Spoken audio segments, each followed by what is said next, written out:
matin, j'aimerais qu'on puisse continuer cette série très importante pour le chrétien sur les noms du Seigneur Jésus, les différents noms, les différents titres qui sont utilisés dans la parole de Dieu pour décrire qui il est. On a vu que notre objectif en faisant cette série-là, c'était de pouvoir croître dans la grâce et dans la connaissance de notre Seigneur et Sauveur Jésus-Christ. Et la Bible nous dit dans l'Épître de Pierre que nous l'aimons sans l'avoir vu. Et nous l'adorons, puis nous voulons le servir sans le voir encore.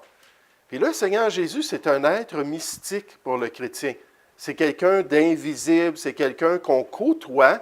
Nécessairement, si on a connu la grâce de Dieu, on a sa présence par son esprit en nous, mais c'est quelqu'un qui est difficile à comprendre. On lit de sa vie dans les évangiles, on apprend des raisons pour lesquelles il est venu dans les épîtres. On contemple dans le livre de l'Apocalypse ce qu'il va faire à l'avenir.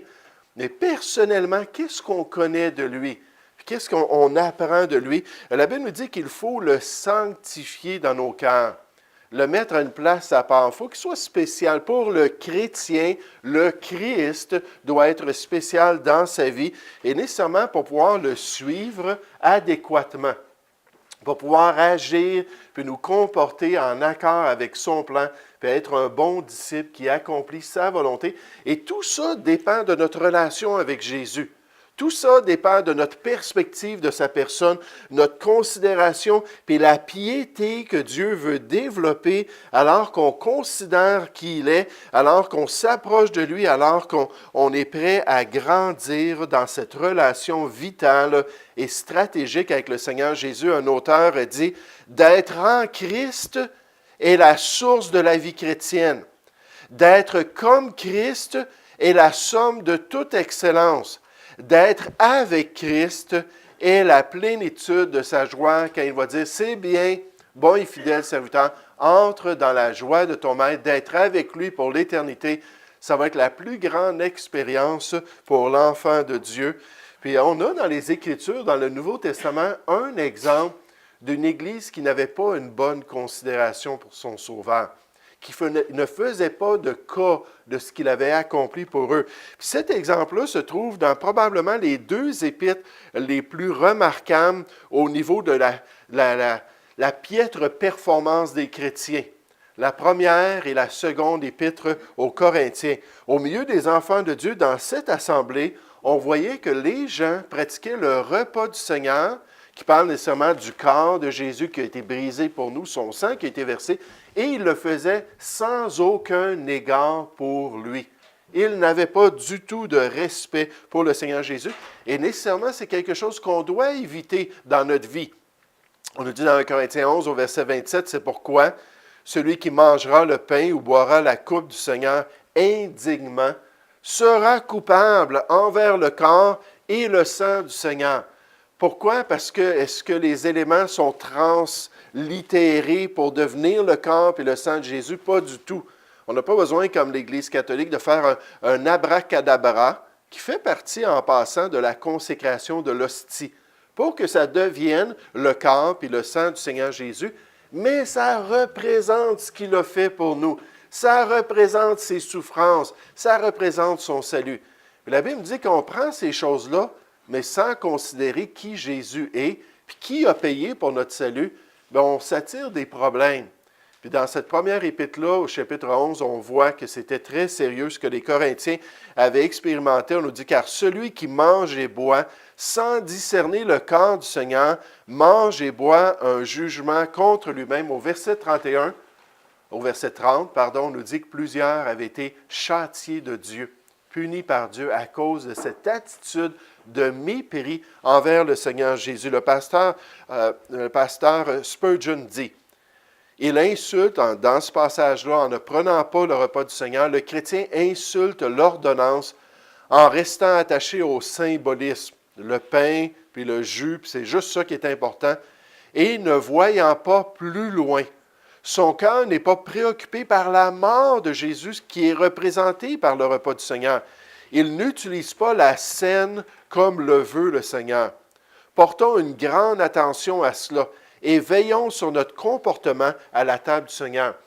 Si le chrétien, son réflexe normal, ce serait plutôt d'avoir égard pour son Sauveur. Si son réflexe, ce serait d'avoir une piété pour lui, dans tous les domaines de sa vie, il n'aurait pas de problème à agir convenablement, que ce soit en prenant le repas du Seigneur, que ce soit dans les autres choses qu'il fait dans sa vie, sa manière de parler et ainsi de suite. Il ferait attention à la manière qu'il traite le Seigneur dans sa vie. La dernière fois, on a regardé le nom Amen, un nom assez particulier qui n'apparaît qu'à une reprise dans le Nouveau Testament, qui est attribué au Seigneur Jésus. Il a dit « Je suis l'Amen » lorsqu'il a parlé à une église. On a vu ça dans Apocalypse chapitre 3, au verset 14, ça dit « Voici ce que dit l'Amen, le témoin fidèle et véritable. » Puis nécessairement, ce titre-là se trouve seulement à cet endroit-là comme étant attribué au Seigneur Jésus. Et dans les deux testaments, il apparaît à 200 reprises. En parlant de Jésus, qu'est-ce qu'on a appris concernant le Seigneur Jésus en sachant qu'il est l'Amen des chrétiens? Est-ce que vous vous rappelez qu'est-ce qu'on a appris concernant le caractère et la personne du Seigneur Jésus? Pas certain, c'est un petit peu ambigu. Oui? Jessie? Moi, le mot généralement, il est traduit d'une autre façon, véritable, chose comme ça. Donc, on apprend que Jésus, effectivement, est véritable, donc il ne ment pas. Est-ce qu'il y a quelque chose d'autre que vous vous rappelez? Oui? Bien, dans ma définition à moi, c'est l'Amen veut dire que c'est une vérité absolue, qu'il n'y a rien d'autre. C'est vrai. Oui, exactement. Donc, quand on parle du Seigneur Jésus, oui, Francine? Moi, je vais lire. Oui, ben oui, allez-y. Vous avez fini en disant que ce qu'il promet, ce qu'il menace, c'est certain. Oui. Ça va arriver, ce que Dieu dit, c'est Oui. Oui, puis je l'ai encore ce matin, cette citation-là d'un auteur, mais ce que ça veut dire, Amen, dans le fond, c'est le Seigneur nous regarde et dit oui. Il est positif envers nous. Il est fidèle envers ses enfants, il est véritable, puis il est en accord avec la bénédiction de Dieu sur les chrétiens et sur l'Église.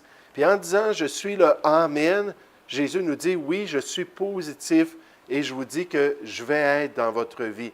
Je vais être fidèle tous les jours jusqu'à la fin du monde. Je vais m'occuper de vous, je ne vous délaisserai point, je ne vous abandonnerai point. » Donc, c'est une promesse comme quoi on peut faire confiance au Seigneur Jésus. Un auteur dit, il fait référence au fait que celui qui allait s'adresser à eux en parlant à cette Église-là était l'Amen. C'est-à-dire qu'il était caractérisé par le simple sérieux et la sincérité désignés par ce mot, et qu'il était parfaitement digne de laisser une impression profonde sur l'esprit de telle personne. Le mot « Amen » signifie ce qui est vrai, certain et fidèle, et comme il est utilisé ici, il signifie que celui à qui cela s'applique est éminemment vrai et fidèle. Ce qu'il affirme est vrai, ce qu'il promet ou menace est certain. Donc, on a appris ça, que Jésus est véritable. Oui, Pierre? Je vais juste poser une petite question, parce que quand on prie, on dit Amen, tout le temps à la fin d'une phrase. Puis moi, je fais un petit peu comme les prophètes sont venus, et lui, il est le dernier à venir. Il est l'Amen, comme on dit. Le dernier à venir, comme le fin de... Oui, OK. Oui, c'est vrai, mais c'est pas... Non, c'est selon moi. On ne développera pas une croyance théologique là-dessus, mais c'est vrai qu'il est le Amen de Dieu dans le plan de Dieu. Ce matin, j'aimerais qu'on puisse regarder un autre titre qui est attribué au Seigneur Jésus lorsqu'on l'appelle un apôtre. Donc, on descend là, d'une manière alphabétique, ou on monte, si on peut dire, d'une manière alphabétique dans notre série. On regarde toutes les expressions. Certaines vont être beaucoup plus populaires, comme le Christ ou le Sauveur, puis ainsi de suite. Ça apparaît à plusieurs reprises. Mais il y a quelques instances où ça arrive juste une fois. Puis là, Seigneur Jésus, on lui donne le titre d'apôtre pour l'Église. C'est appliqué à Jésus et ça vient d'un mot grec, apostolos. Puis vous allez comprendre qu'est-ce que ça veut dire, ce mot-là. Il paraît à plus de 80 fois dans le Nouveau Testament. Maintenant, quand on entend le mot apôtre, la plupart d'entre nous, notre réflexe normal, c'est de penser aux 12 apôtres, aux 12 premiers disciples que Jésus a mis à part pour prêcher l'Évangile. Dans Matthieu chapitre 10, on les voit, ces 12 apôtres. Voici les noms des 12 apôtres. Le premier Simon, appelé Pierre, et André son frère, Jacques, fils de Zébédée, et Jean son frère, Philippe et Barthélemy, Thomas et Matthieu le publicain, Jacques, fils d'Alphée et Thaddée, Simon le Cananite et Judas l'Iscario, celui qui livra Jésus. Tels sont les 12 que Jésus envoya. C'est pas étonnant pour le chrétien, en général, en entendant l'expression apôtre, on va penser à Matthieu, puis on va penser à Pierre, puis on va penser à ces apôtres-là, parce que c'est l'expression, c'est la manière que l'expression est utilisée le plus souvent dans le Nouveau Testament. La plupart des références ont rapport aux apôtres, ont rapport à ces 12 disciples-là choisis par le Seigneur Jésus. Dans Luc chapitre 6, on nous dit, « Quand le jour parut, il appela ses disciples et il en choisit 12, auxquels il donna le nom d'apôtres. Simon, qu'il nomma Pierre, André, son frère, Jacques, Jean, Philippe, Barthélemy, Matthieu, Thomas, Jacques, fils d'Alphée, Simon, appelé le Zélote, Jude, fils de Jacques, et Judas Iscario, qui devint traître. » Puis quand on voit ces listes d'apôtres-là, juste en passant, il y a des variations entre les évangiles, parce que souvent, les gens avaient plus qu'un nom. Ils avaient un surnom, ils avaient un autre nom qu'ils utilisaient. C'est tout simplement leurs surnoms qui sont utilisés dans les différentes listes. Dans Luc chapitre 9, on nous dit « Les apôtres, étant d'en retour, racontèrent à Jésus tout ce qu'ils avaient fait. Il les prit avec lui et se retira à l'écart du côté d'une ville appelée Bethesda. » Puis la signification standard dans le Nouveau Testament fait référence à ces 12 disciples-là auxquels Jésus leur a donné le titre d'apôtre. Puis la plupart des références ont rapport à ces 12 disciples-là.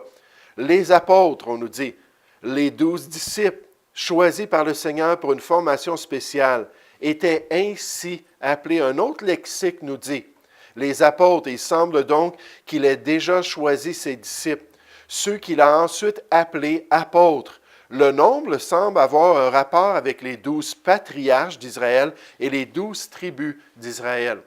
Maintenant, pourquoi 12? Le chiffre 12 revient énormément dans la parole de Dieu, mais effectivement, Dieu a choisi 12 personnes.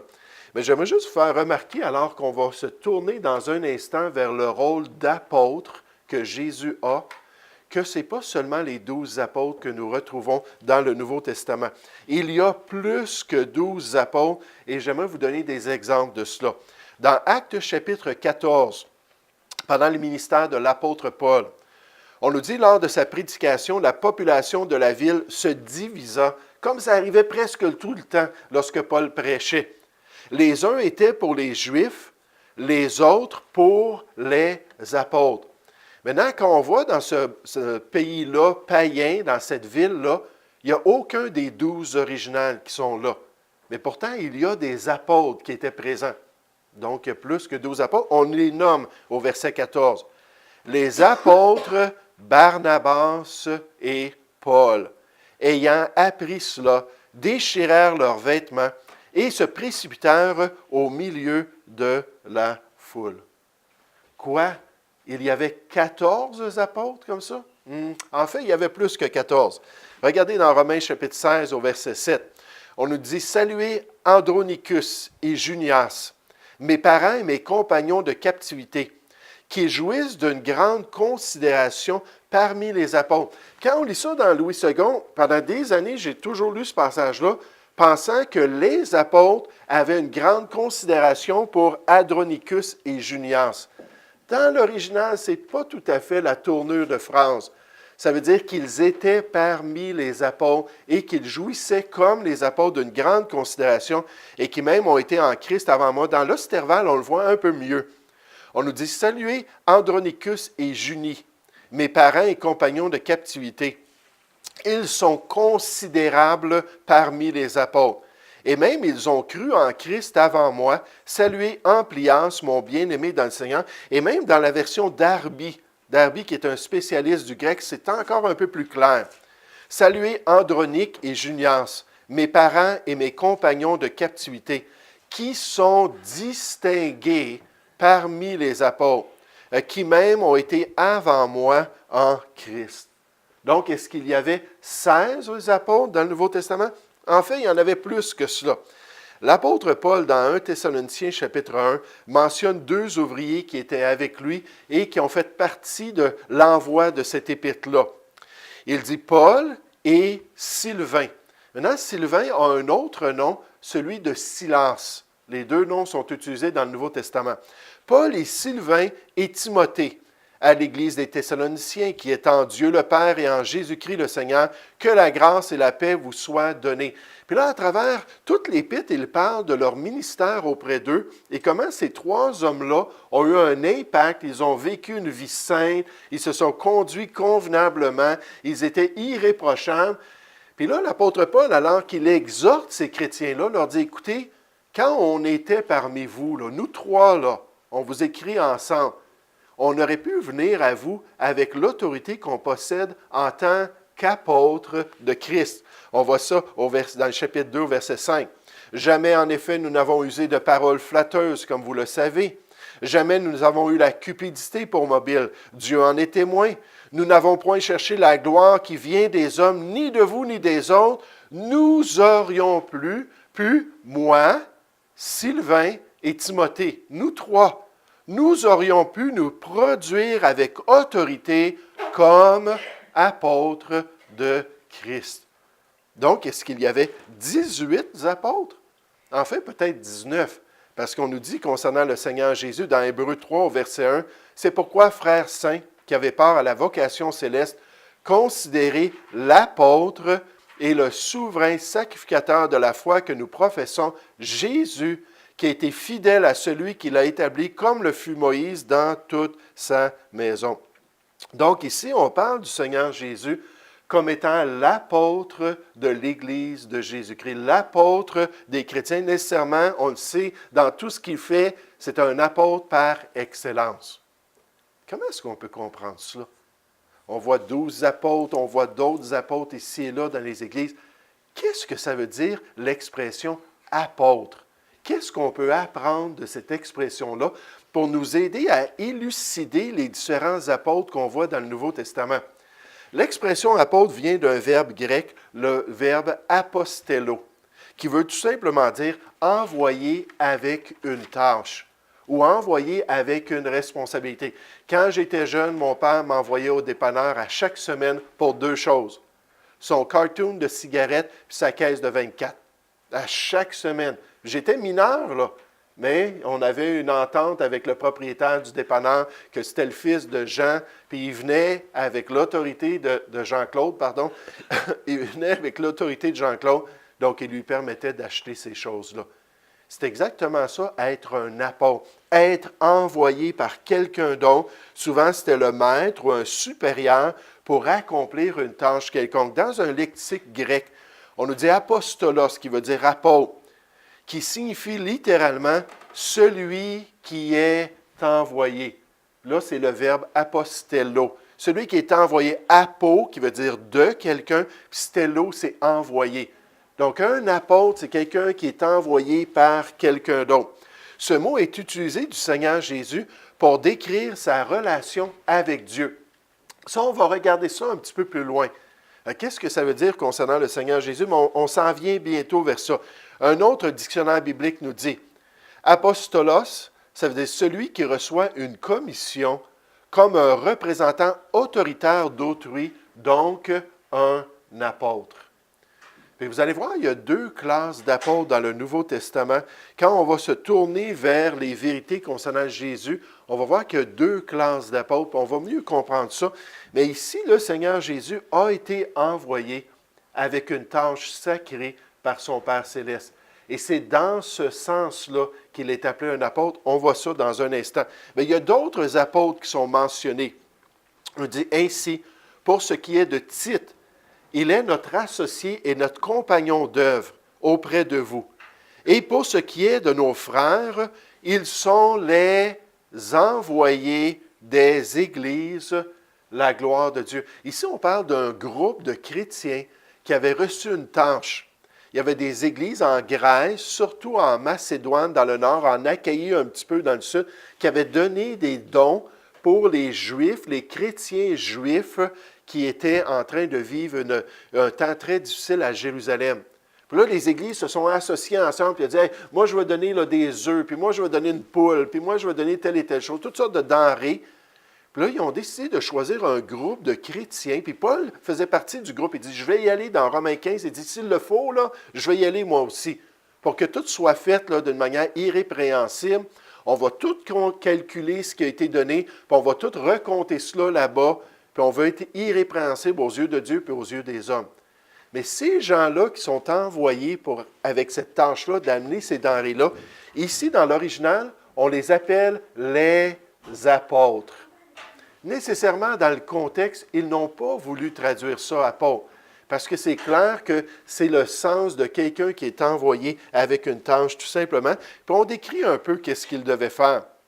On nous dit, nous envoyons avec lui le frère, dont la louange en ce qui concerne l'Évangile est répandue dans toutes les églises, et qui, de plus, a été choisi par les églises pour être notre compagnon de voyage dans cette œuvre de bienfaisance que nous accomplissons à la gloire du Seigneur même et en témoignage de notre bonne volonté. On parle de Timothée, on parle de Tite. Donc, il y avait encore plus d'apôtres, un regroupement de personnes qui sont appelées apôtres dans le Nouveau Testament.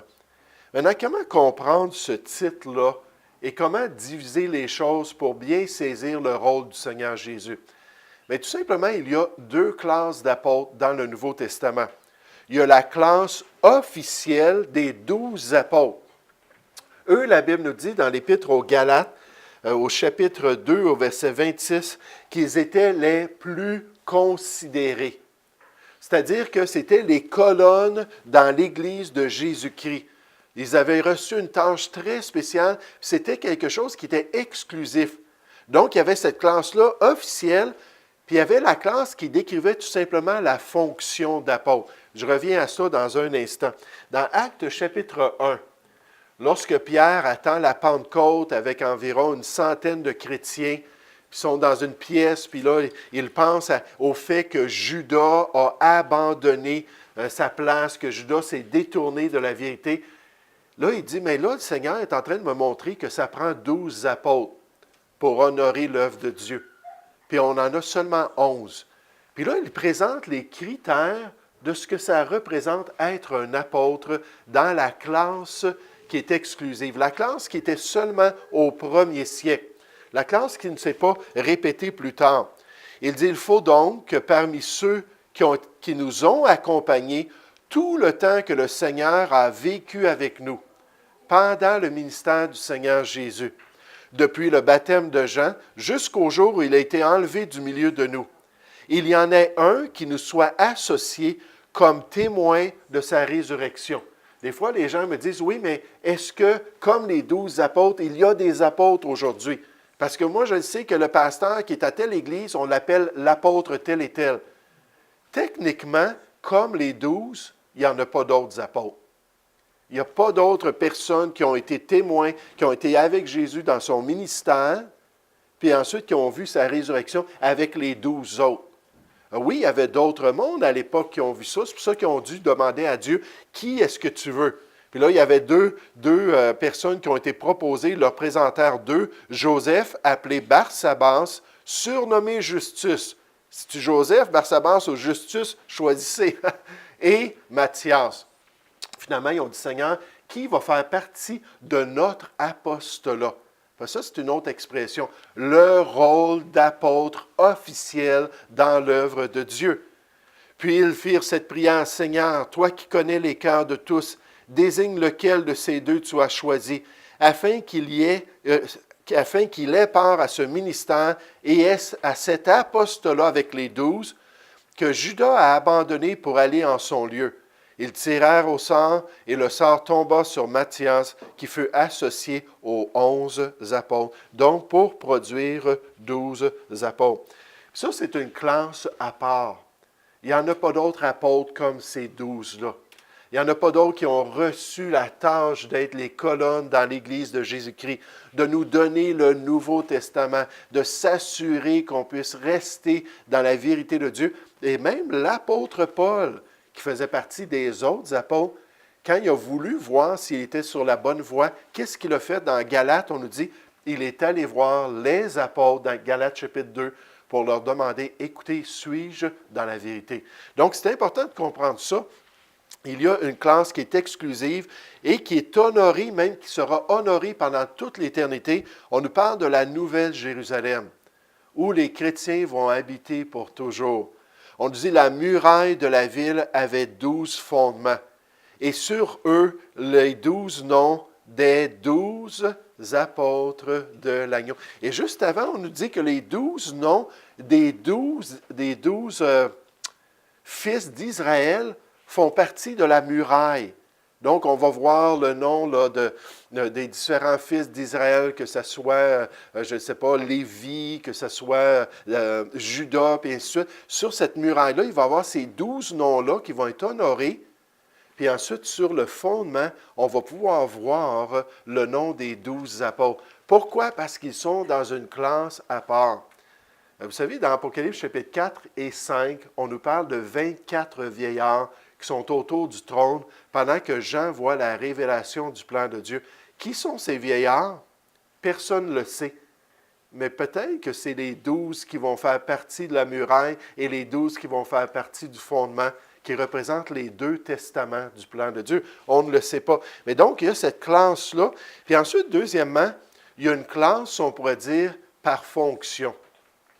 L'expression apostolos, apôtre, c'était tout simplement une expression qui parlait de quelqu'un qui recevait un message, recevait une tâche. Vous savez, c'est un petit peu comme diacre. Le mot diacre, diaconos, ça veut dire serviteur. C'était un mot utilisé de toutes sortes de manières à l'époque grecque. Mais il y a eu des diacres qui ont été choisis par Dieu, qui avaient une classe spéciale, il y avait des qualifications, il y avait un rôle spécial, puis un honneur qui allait être donné pendant l'éternité pour leur rôle de serviteur de l'Église de Jésus-Christ. Mais à part ça, la Bible nous dit dans Romains 15:8 que Jésus, c'est un diacre, un serviteur des tribus d'Israël, en venant confirmer les promesses faites au Père. Et nous, en tant que chrétiens, on est appelés à être des diacres ou des serviteurs. Le plus grand parmi vous sera votre serviteur. Mais de la même manière, il y a le rôle officiel d'apôtre. Et ensuite, il y a tout simplement des gens qui ont été envoyés pour accomplir une tâche par l'Église de Jésus-Christ, qui reçoivent une responsabilité quelconque. On voit ça, même les pasteurs ou les prédicateurs sont appelés des apôtres, pas dans la classe des 12, juste parce qu'ils reçoivent de l'Église une tâche et nécessairement du Seigneur. Et comment y aurait-il des prédicateurs s'ils ne sont pas envoyés, s'ils ne sont pas des apôtres? Donc, ils reçoivent une tâche avec l'Évangile, selon qu'il est écrit qu'ils sont beaux les pieds de ceux qui annoncent la paix, de ceux qui annoncent de bonnes nouvelles. Dans 2 Corinthiens chapitre 12, Paul, en parlant de l'Église, il dit « Soit, je ne vous ai point été à charge, mais en homme astucieux, je vous ai pris par ruse. » C'était ce que les gens l'accusaient. Il dit « Non, ce n'est pas vrai. » Il dit « Ai-je tiré du profit de vous par quelqu'un, de ceux qui sont vos apôtres, littéralement, de ceux que je vous ai envoyés pour vous exhorter à continuer dans les voies de Dieu. » Donc, 2 positions. La position qui est officielle, exclusive, réservée au 1er siècle. L'autorité apostolique du 1er siècle. Ça, c'est terminé, puis il n'y a pas d'autres apôtres dans les chrétiens. Puis deuxièmement, il y a la position de celui qui reçoit par l'Église une tâche quelconque, qui reçoit une responsabilité, qui est envoyé pour accomplir la volonté de Dieu. Ça, c'est une position non officielle. Et dans cette catégorie-là, le Seigneur Jésus est notre apôtre, parce qu'il a été envoyé par son Père céleste, parce qu'il a été envoyé comme représentant de Dieu, avec l'autorité de Dieu pour accomplir l'œuvre de Dieu. Puis on nous dit, considérez l'apôtre. Vous savez, quand mon père m'envoyait chercher sa cigarette, puis ses cigarettes, puis aussi sa bière, des fois, j'y allais, puis je n'étais pas trop un bon représentant. Il fallait que j'embarque ça sur mon vélo, puis je tienne ça en équilibre, puis je reviens. Plus tard, j'avais une mobilette. C'était peut-être moins dur. Puis, rendu à 16 ans, j'avais sa voiture pour le faire. Mais vous savez, des fois, on peut recevoir des tâches et des responsabilités, mais pas nécessairement bien les accomplir. Hein, on n'aura pas la bonne attitude, peut-être qu'on ne l'accomplira pas, même pas. Mais ce qui est frappant avec le Seigneur Jésus, qui est le représentant de Dieu, c'est que lui, il a été parfaitement obéissant. Même quand ça a été douloureux, même quand ça a été atroce. La Bible nous dit dans Hébreux 2 qu'il a été élevé à la perfection par les souffrances qu'il a subies pour nous. Donc, il est l'apôtre par excellence. Il est celui qui a toujours suivi la volonté de celui qui l'a envoyé, qui a pleinement accompli la volonté du Père et qui est devenu notre Sauveur. Et souvent, Jésus, lorsqu'il parle de son Père céleste, parle qu'il a été envoyé par lui, et c'est apostello. J'ai reçu ce rôle d'apôtre de la part de Dieu. Dans Jean 17, au verset 3, un verset très populaire, ça dit « Or, la vie éternelle, c'est qu'ils te connaissent, toi, le seul vrai Dieu, et celui que tu as envoyé, celui que tu as envoyé comme apôtre, celui que tu as envoyé sur cette terre, Jésus-Christ. » Dans Matthieu chapitre 10, il dit « Celui qui vous reçoit, me reçoit à ses apôtres, et celui qui me reçoit, reçoit celui qui m'a envoyé. » Celui que je suis venu représenter sur cette terre, celui dont j'ai l'autorité pour établir le salut de l'homme. La Bible nous dit dans Jean 6 au verset 40 que la volonté de mon Père, c'est que quiconque voit le Fils et croit en lui ait la vie éternelle. Donc, il dit, je suis venu pour accomplir ce plan-là. Je suis venu pour offrir le salut à l'homme. Dans Matthieu chapitre 15 au verset 24, ça dit, il répondit, je n'ai été envoyé qu'aux brebis perdues de la maison d'Israël. Il était l'apôtre des Juifs, l'apôtre du peuple juif. Puis dans Luc, chapitre 4, au verset 18, il cite même l'Ancien Testament pour montrer ce rôle-là. Il dit, « L'Esprit du Seigneur est sur moi. » Dans la synagogue, il dit ça devant le peuple. « Parce qu'il m'a oint pour annoncer une bonne nouvelle aux pauvres. Il m'a envoyé pour guérir ceux qui ont le cœur brisé, pour proclamer aux captifs la délivrance et aux aveugles le recouvrement de la vue, avec toute l'autorité de celui qui m'a envoyé, pour renvoyer libres les opprimés. » Puis de cette manière-là, Jésus est notre apôtre. Il ne fait pas partie des 12 apôtres originaux, mais il est dans la classe de ceux qui sont envoyés avec une tâche spéciale. Et j'aimerais vous dire, il est le meilleur apôtre. Il est extraordinaire. Puis on devrait voir son exemple et être prêt à suivre sa volonté. Donc, c'était un petit peu complexe ce matin, beaucoup de choses qu'on a vues. Rappelons-nous qu'il y a 12 apôtres qui sont dans une classe à part, une classe qui est exclusive, qui n'existe plus aujourd'hui. Et il y a des gens qui sont envoyés pour accomplir la volonté de Dieu, incluant le meilleur serviteur, le Seigneur Jésus lui-même. Merci Seigneur que tu es venu accomplir le plan de ton Père. Donc, la semaine prochaine, on se tourne vers d'autres noms ou titres du Seigneur Jésus pour apprendre un peu plus à son